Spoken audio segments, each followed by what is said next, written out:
First Feb यानी budget और share market के लोगों के लिए एक बड़ा इवेंट। यूजुअली हम ये एक्सपेक्ट करते हैं कि एक बड़ा मूव आने वाला है, जैसे हमने ट्रेड किया बड़ा प्रॉफिट हो सकता है। इसके चलते पिछले कुछ दिनों से यूट्यूब और सोशल मीडिया पर काफी सारी स्ट्रेटजीज स्प्रेड हो रही हैं, वायरल हो रही हैं। तो इन सारी स्ट्रेटजीज को हम बैक टेस्ट करने वाले हैं। क्या ये स्ट्रेटजीज लाइव मार्केट में वर्क करती हैं? क्या है इन स्ट्रेटजीज का काला सच? यदि आपके माइंड में भी ये सारे क्वेश्चन चल रहे हैं तो बने रहिए इस वीडियो में। इस वीडियो में हम निफ्टी एंड बैंक निफ्टी के 7 ईयर्स डेटा को बैक टेस्ट करने वाले हैं। सी खरीदें या पी खरीदें, मैं आपके साथ 2 स्ट्रेटजीज शेयर करने वाला हूं जो प्रोफेशनल्स यूज करते हैं बजट डे के दिन। ऐसा डबल स्ट्रेटजी क्या है, मार्केट एनालिसिस देखेंगे हम, तेजी होगी या मंदी होगी, और बजट डे के दिन क्या बेस्ट स्ट्रेटजी हो सकती है और हम मार्केट को किस तरह से ट्रेड कर सकते हैं। यदि आपके माइंड में भी ये सारे सवाल हैं तो बने रहिए इस वीडियो में और वीडियो को पूरा देखिएगा। तो चलिए वीडियो शुरू करते हैं। My name is Abhishek and you are watching FT trader. देखिए कितनी बड़ी कैंडल फॉर्म हुई है। 2021 में भी काफी बड़ी ग्रीन कैंडल फॉर्म हुई है। 2022 में ये कैंडल वोलेटिलिटी तो थी मार्केट में, बट पॉजिटिव साइड क्लोज हुआ है। 2023 में देखेंगे तो काफी ज्यादा वोलेटिलिटी देखने को मिली है पिछले साल, जो कि 600 से 800 पॉइंट की है। निफ्टी में बहुत ज्यादा होता है। आगे हम बैंक निफ्टी का डेटा देखने वाले हैं। 2017 से हम इसे एनालाइज करने वाले हैं। 2017 में उस टाइम पर कम वोलेटिलिटी होती थी, जैसे कि 277 पॉइंट ही है। आगे बढ़ जाएगी ये वोलेटिलिटी। 2018 में कितना है, लगभग 550 पॉइंट के आसपास। 2019 में देखेंगे तो 603 पॉइंट है। 2020 में ये वोलेटिलिटी 1100 पॉइंट के आसपास हो गई। देखिए कितनी बड़ी कैंडल फॉर्म्स हो रही है। 2021 में सबसे ज्यादा वोलेटिलिटी देखने को मिली है। मार्केट बुलिश हुआ है और लगभग 2400 पॉइंट की वोलेटिलिटी, 2400 पॉइंट गेन किया मार्केट ने। 2022 में ये थोड़ा कम हो गया है और लगभग 1100 पॉइंट के आसपास रहा है। और 2023 में ये फिर से वोलेटिलिटी बढ़ के 2500 पॉइंट के आसपास हो गई है। काफी ज्यादा वोलेटिलिटी रही है।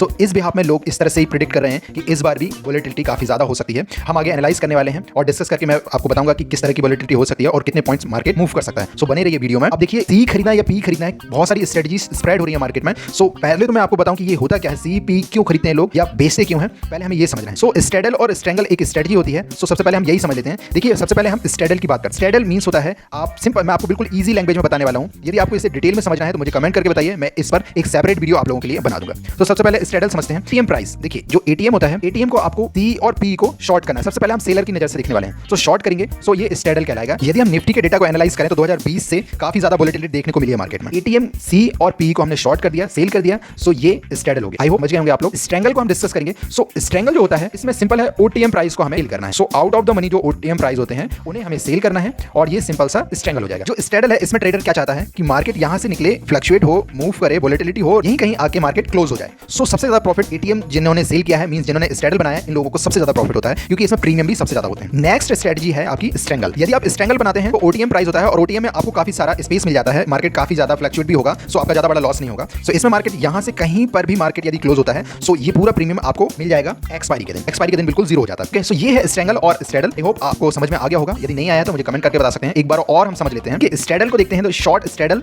और शॉर्ट स्ट्रेंगल दो तरह के होते हैं। एक बायर होते हैं मार्केट में और एक सेलर होते हैं। अभी हम सेलर की नजर से देख रहे हैं। तो जो शॉर्ट स्ट्रेडल है, स्ट्रेडल में क्या करेंगे, एटीएम प्राइस को हम शॉर्ट करेंगे, ओके, सीपी दोनों, और स्ट्रेंगल में क्या करेंगे, सीपी दोनों को ही शॉर्ट करेंगे लेकिन ओटीएम प्राइस। ओके, सो इसे बोलेंगे स्ट्रेडल। लॉन्ग स्ट्रेडल और लॉन्ग स्ट्रेंगल दो चीजें होती हैं। सो इन दोनों को भी समझ लेते हैं। लॉन्ग मींस होता है बाय करना, पोजीशंस को लॉन्ग करना। ओके, सो इसमें बाय करेंगे हम एटीएम प्राइस को ही हम बाय कर लेंगे। लॉन्ग स्ट्रेंगल में क्या करेंगे, ओटीएम प्राइस को बाय करेंगे। तो एक सर्टेन पीरियड आता है, वहां पर यदि मार्केट उससे ऊपर जाता है तब बायर को फायदा होता है, और उस पर एक सर्टेन पीरियड होता है यदि उसके अंदर मार्केट क्लोज होता है तो सेलर्स को प्रॉफिट होता है, जो इन्होंने स्ट्रेडल और स्ट्रेंगल बनाया है। मैंने काफी इजी लैंग्वेज में बताने की कोशिश की है। यदि आपको समझ में आया है मुझे कमेंट करके बताइए, और यदि नहीं आया है तो आप मुझे कमेंट करके बताइए, मैं आप लोगों के लिए एक सेपरेट वीडियो बना दूंगा। स्ट्रेडल और स्ट्रेंगल का ग्राफ कैसे बनता है, सो देखिए शॉर्ट स्ट्रेडल ये है, इस सर्टेन पीरियड के अंदर मार्केट क्लोज होगा सो आपको प्रॉफिट होने वाला है, और इसके बाहर गया तो आपको लॉस। और जो स्ट्रेंगल होता है इसमें क्या है, आपको वाइड रेंज मिल जाती है, बड़ी रेंज मिल जाती है। सो इस पूरे के अंदर यदि मार्केट क्लोज होगा तो आपको प्रॉफिट होना ही है, कि बाहर जाएगा तभी आपको लॉस हो सकता है। अब हम एक और स्ट्रेटजी देख लेते हैं, पैसा डबल स्ट्रेटजी। मार्केट में बहुत चल रही है पैसा डबल स्ट्रेटजी में। मार्केट जो बायर्स होते हैं उन लोगों के लिए होती है,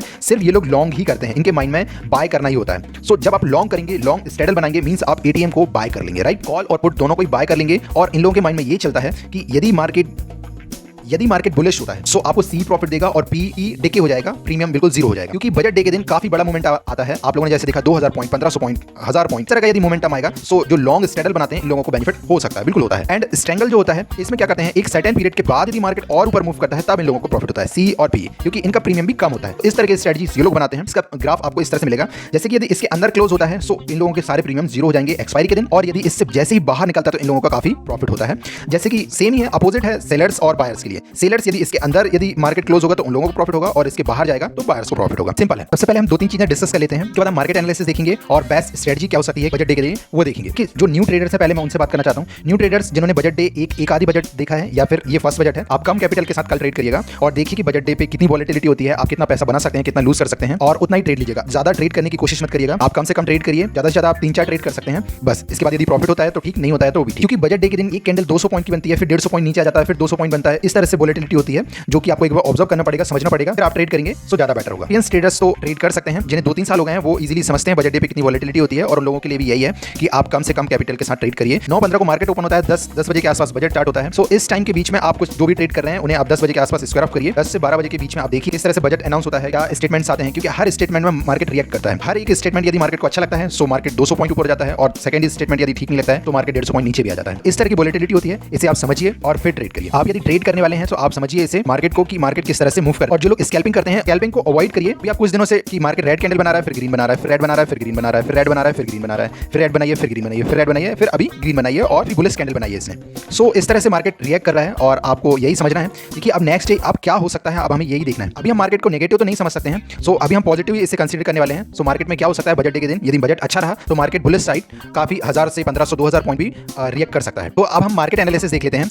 डेली चार्ट में मार्केट ने काफी बुलिश कैंडल बनाई हुई है, और आप लोग ऑब्जर्व कर पा रहे होंगे कि अभी ये कुछ दिनों से मार्केट क्या कर रहा है, एक रेड कैंडल बना रहा है। यदि मार्केट इस कैंडल के हाफ से नीचे आने लगता है, मींस हम इसे बेयरिश मानेंगे और फिर हम बेयरिश साइड ही ट्रेड लेंगे, यदि ये काम 12 बजे के बाद होता है। तो नेक्स्ट हम देख लेते हैं इसे हम कल किस तरह से ट्रेड कर सकते हैं। तो कल हमें सबसे पहले 9:15 पे ही ट्रेड नहीं करना है। सबसे पहले हमें देखना है कि मार्केट यदि कहां पे ओपन हो रहा है। सबसे पहली बात ये है, यदि मार्केट गैप अप ओपन होता है और थोड़ा सा रिट्रेसमेंट करता है और फिर यहां पे आके एक पैटर्न बनाता है और ऊपर की तरफ निकलता है, बुलिश साइन दिखाता है, तो डेफिनेटली हम बाय कर सकते हैं। 12 बजे के बाद ही हम लोग ट्रेड करेंगे कि मार्केट को किस तरह से ट्रेड करना है। यदि मार्केट गैप डाउन ओपन होता है सो हमें देखना होगा, क्योंकि इसके नीचे यदि मार्केट निकलेगा तो फिर बेयरिश हो जाएगा 45,500 के नीचे। सो यहाँ पे यदि ये कोई बुलिश साइन दिखाता है तो आप यहाँ पे भी बाय कर सकते हैं। ये तो हुआ गैप अप और गैप डाउन। यदि मान लीजिए मार्केट यदि साइडवेज ओपन होता है तो साइडवेज यहाँ से, और जैसे ही मार्केट यहाँ से निकलेगा इसको निकालेगा, सो हम यहाँ पे बाय कर सकते हैं और हम काफी अच्छा टारगेट बुक भी कर सकते हैं। 9:15 से हम 10 बजे तक की एक स्ट्रेटजी डिप्लॉय कर सकते हैं, स्ट्रेडल या स्ट्रेंगल। जो सेलर्स हैं उन लोगों के लिए तो ये काफी अच्छा हो सकता है। आप कॉल और पुट को सेल करके रखिए और 12 बजे के बाद जिस साइड का मोमेंटम होता है हम उसी साइड इसे ट्रेड करने वाले हैं। तो इस तरह की कुछ स्ट्रेटजी है।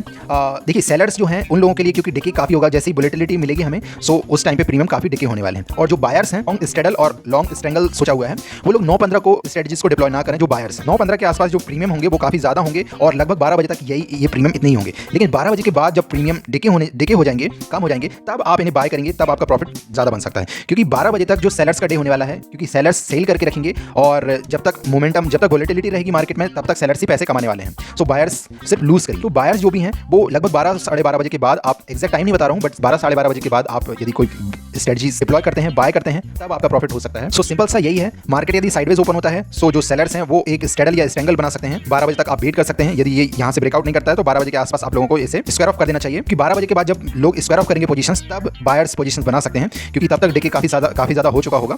फिर आपको कम प्रीमियम मिलेगा और उस प्रीमियम में फिर आप बाय करेंगे, क्योंकि आपको जैसे ही 200 से 300 पॉइंट का मोमेंटम मिलेगा आपका काफी अच्छा प्रॉफिट हो सकता है। तो कुछ इस तरह से हम बजट डे को प्लान कर सकते हैं। यदि अभी तक आपने कोई ट्रेडिंग अकाउंट ओपन नहीं किया है, डेफिनेटली अकाउंट ओपन कर सकते हैं। धन के साथ, कोटक नियो के साथ, एंजल वन मिल जाएगा आपको, एम स्टॉक मिल जाएगा, ज़ीरोधा टॉप लीडिंग ब्रोकर है। यदि आप इसमें अकाउंट ओपन करना चाहते हैं आपको डिस्क्रिप्शन और कमेंट बॉक्स में लिंक मिल जाएगी, आप वहां से जाके अकाउंट ओपन कर सकते हैं। मेरे अपकमिंग वीडियोस आने वाले हैं। सो स्टॉक मार्केट का बेसिक्स मैं आपको सिखाने वाला हूं, पढ़ाने वाला हूं। ऑप्शन सेलिंग का कोर्स आने वाला है, बाइंग का कोर्स बिल्कुल डिटेल और फ्री ऑफ कॉस्ट में आपको पूरा यूट्यूब पर प्रोवाइड करने वाला हूं। तो आप अभी तक आपने चैनल सब्सक्राइब नहीं किया है तो आप डेफिनेटली चैनल को सब्सक्राइब कर सकते हैं, वीडियो को लाइक कर सकते हैं। टेक्निकल देखेंगे, हम फंडामेंटल्स देखेंगे, सिंपल प्राइस एक्शन सिखाऊंगा आपको, रिस्क मैनेजमेंट देखेंगे, डेरिवेटिव्स ट्रेडिंग भी मैं आपको बिल्कुल जीरो से सिखाने वाला हूं। आपको यदि स्ट्राइक प्राइस भी नहीं पता है, टीएम ओटीएम आईटीएम कुछ नहीं पता है, मैं आपको सारी चीजें सिखाने वाला हूं। यदि आपको ऑप्शन ग्रीक्स भी नहीं पता है तो मैं वो भी आपको सभी चीजें सिखाने वाला हूं। इंट्राडे स्ट्रेटजी में आपको मेरी जो इंट्राडे स्ट्रेटजी है मैं वो भी आपको शेयर करने वाला हूं। कैंडलस्टिक पैटर्न देखेंगे, चार्ट पैटर्न देखेंगे, साइकोलॉजी देखेंगे, मनी मैनेजमेंट क्या होते हैं, ये सारी चीजें हम देखने वाले हैं। यदि आपको मेरा वीडियो पसंद आया तो आप वीडियो को लाइक कर सकते हैं, चैनल को सब्सक्राइब कर सकते हैं, इससे मुझे मोटिवेशन मिलता है और इस तरह का क्वालिटी कंटेंट मैं आप लोगों को प्रोवाइड करते रहूंगा। तब तक के लिए बाय बाय, जय हिंद।